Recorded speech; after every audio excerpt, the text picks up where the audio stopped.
Israel ও যুক্তরাষ্ট্রের হামলার পর ইসরায়েল ও মধ্যপ্রাচ্যের বিভিন্ন দেশের মার্কিন লক্ষ্যবস্তুতে পাল্টা আক্রমণ জোরদার করেছে ইরান। বাড়ছে হতাহতের সংখ্যা। বিস্তারিত জানাতে ইসলামাবাদ থেকে সরাসরি যুক্ত হচ্ছেন এসএটিভির পাকিস্তানের করেসপন্ডেন্ট মোহাম্মদ মুসাব। আমরা সরাসরি চলে যাচ্ছি তার কাছে। Hello, Musab. Welcome to SATV News. So, we would like to start with the potential global and regional consequences of the ongoing conflict. Can you elaborate on that? Both global and regional consequences of the ongoing war between Iran, USA, and Israel can be factored into two different dimensions. The first being the President of the United States of America, Donald Trump's personal agenda, his personal vision, his personal plan on Gaza and the West Bank, which is the Board of Peace.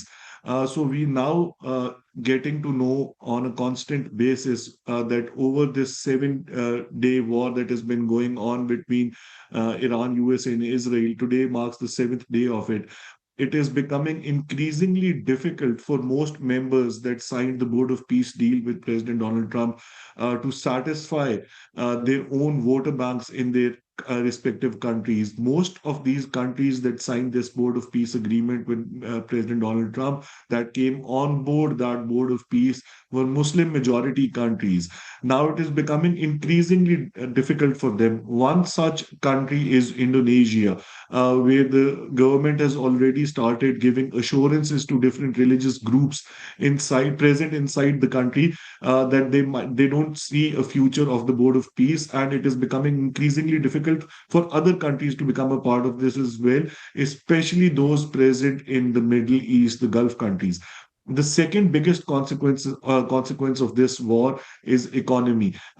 Senior people from within the Middle East, including the Minister of Energy in Qatar, has now claimed that Brent might cross dollars 150 per barrel. Now that is huge. He says the world will face an economic meltdown, a recession, the likes of which were previously seen during COVID. So these two are the biggest consequences, not just for the region, but now we're getting to know that this is a huge consequence for the whole world moving forward whenever this war ends.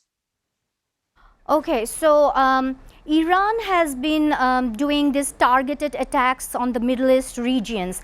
What will be the political situation regarding their relationship with other countries, and any prediction about the upcoming Iranian leadership?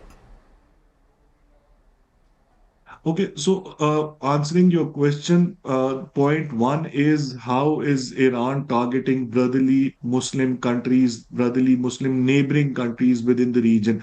Now, Iran was very clear about this. It was conveyed to the United States and Israel both at numerous times during the negotiation process as well, that Iran will not stop at targeting Israel only if this war breaks out. Iran had maintained this position constantly that Iran will go after all US bases present within the Gulf region. Any base that Iran can target with its missile program or its drone technology, it will target that. And we've seen the biggest amount of target being Bahrain and Oman in the initial days, and now UAE is under constant threat. Now, this poses multiple problems for Gulf countries. One, Gulf countries were supposed to be in the middle of the world and hence possessed the biggest tourist attraction for the whole world. But with airline closures, with difficulty in airlines taking off and landing in Gulf countries, it is becoming increasingly difficult for people within these countries to maneuver outside Middle East. Secondly, these economies are taking a huge hit. Now, all these countries are constantly cautioning Iran on targeting them, but Iran's response remains the same, that we're not targeting these countries as such or their populations as such. We're only targeting US bases. The same has happened in Central Asia now, where Iran has apparently targeted bases inside Azerbaijan. So the war is growing out of the region. It's not just limited to the Gulf countries or the Middle East, as we had predicted earlier. The second part of your question was that how do you see things moving forward from here? We see that there will be a huge problem when it comes to economy. Global economies will collapse in the coming few days if this war does not stop.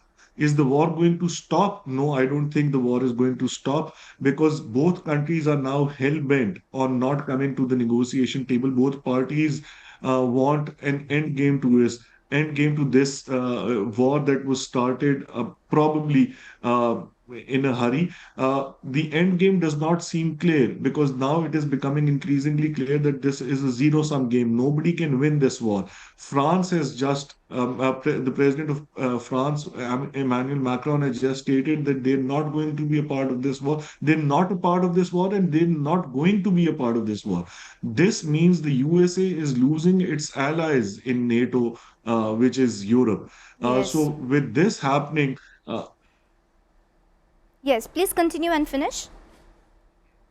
yeah, so with this happening, I don't see anything closing in the coming few days. Lastly, what I want to point out is that I'm sitting here in Pakistan, Islamabad, and there's already panic buying when it comes to fuel. A lot of people are now heading towards fuel stations. We saw this the whole day today. All over Pakistan, people have been heading to fuel stations. They're scared that fuel might run out. What if it actually does? Now, this is something that is going to develop over the weekend and throughout next week. As we had predicted at the beginning of the war, that Friday will mark an economic collapse worldwide. Crude oil, Brent, has just touched $90 a barrel. It started at $64 a barrel when the war broke out. So if this crosses 100, 120 mark, where will world economies stand? Especially keeping in mind that they've been through COVID a couple of years ago. Yes, the same thing actually happened in Bangladesh with fuel. Thank you, Musa, for joining us and sharing your insights.